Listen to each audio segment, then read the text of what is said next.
এটা হবে 1.5 কেজি। যদি সাজিয়ে না দিই তাহলে ব্যাপারীরা টাকা দেয় না। একটা চারা কিনা হয়েছিল গ্রামের নার্সারি থেকে, আরেকটা হচ্ছে অ্যাগ্রোয়ান থেকে। এটা হচ্ছে অ্যাগ্রোয়ানের পেঁপে। আসসালামু আলাইকুম রহমতুল্লাহ। আমাদের পুকুর পাড়ে 190 শতক পুকুরের পাড়ে যে পেঁপে গাছ লাগানো হয়েছিল সেখান থেকে পেঁপে হারভেস্ট করতেছে আজকে। আজকে তৃতীয় ধাপে পেঁপে হারভেস্ট করা হচ্ছে।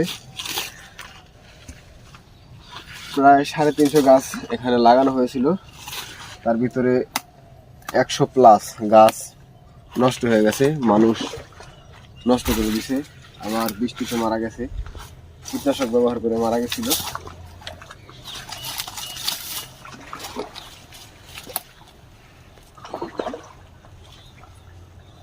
এই যে পেঁপের সাইজ 1 কেজি। আবার আলহামদুলিল্লাহ এখান থেকে নষ্ট হয়ে গেছে, এই গাছটা নষ্ট হয়ে গেছে, যার জন্য পেঁপে গুলো বেশি রাষ্ট্রপুষ্ট হয় নাই।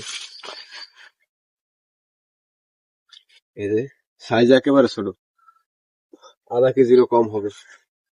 একটা চারা কিনা হয়েছিল গ্রামের নার্সারি থেকে, আর একটা হচ্ছে অ্যাগ্রোয়ান থেকে। এটা হচ্ছে অ্যাগ্রোয়ানের পেঁপে। আমাদের এখানে যে যতগুলো গাছ রয়েছে তার ভিতরে সবগুলোতে ফলন ধরেনি, যেগুলোতে ধরেছে সেগুলোতে আলহামদুলিল্লাহ মোটামুটি ভালো ফলন হয়েছে। প্রায় 200টির মতো গাছ আছে এখনো, আর ফলন ধরছে 150টির মতো, বা তার থেকে একটু কম হবে। যেগুলোতে ফলন ধরেছে আলহামদুলিল্লাহ খুবই ভালো ধরেছে। এই যে 1 কেজি ওভার।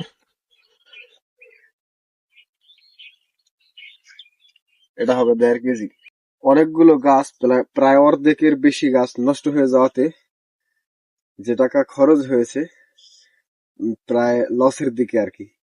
দেখি যদি যেহেতু পেঁপের দাম কম তাই লস হবে, আর যদি দাম বাড়ে, সামনে শীত আসতেছে, শীতের সময় পেঁপের দাম বেশি থাকে, যদি শীতের সময় পেঁপের দাম বাড়ে তাহলে ইনশাল্লাহ লাভবান হতে পারবো। আর যদি পেঁপের দাম না বাড়ে তাহলে লস হবে না, প্রায় মানে শুধু সমান চালান থাকবে, এটাই হবে।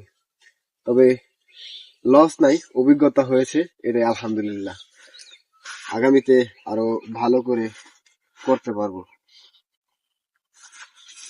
ইমামুল বাড়ি দিয়ে প্যাকেট করতেছি, সে ভালো সাজ দিতে পারে। সাজ দেওয়ার কারণ হচ্ছে যদি সাজিয়ে না দিই তাহলে ব্যাপারীরা টাকা দেয় না।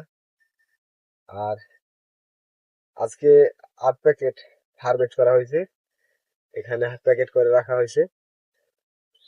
এখানে 7টা, আর এই 8 নাম্বারটা প্যাকেট করা হচ্ছে।